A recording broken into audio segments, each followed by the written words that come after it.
ফারিস্তার জন্য আমি আলুর ভর্তাটা এইভাবেই বানাই, যে এখন আমি ঘি দিয়ে দিচ্ছি, মানে এখানে হচ্ছে সরিষার তেলের জায়গায় হচ্ছে ঘিটা অ্যাড করে দিচ্ছি। আর এই ঘিটা আপনারা আমাদের পেজে পেয়ে যাবেন। আর মানে সরিষার তেলের জায়গায় শুধুমাত্র ঘিটা অ্যাড করেছি। আর এখানে যে পেঁয়াজ ভেজে নিয়েছি এটাও হচ্ছে আমি ঘি দিয়েই করেছি। আর শুকনো মরিচটা আমি দিব না, যেহেতু আমরা যখন খাবো তখন হচ্ছে মরিচটা অ্যাড করে নিব। মানে সব কিছুই দেই, ফারিস্তার জন্য আমি একটুখানি যেখান থেকে আলাদা করে রেখে দিব। আর গোলমরিচ দিয়েছি, লবণ দিয়েছি, পেঁয়াজটা ভেজে নিয়েছি।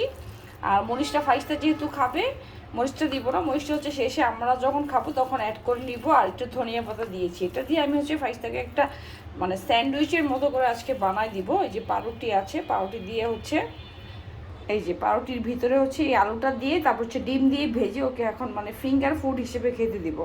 এই যে আমি হচ্ছে আলুটাকে এখন এই যে এভাবে দিয়ে অ্যাজ লাইক স্যান্ডউইচ, এটা মানে আলুটাও খাওয়া হলো, ওর ঘিটাও খাওয়া হলো।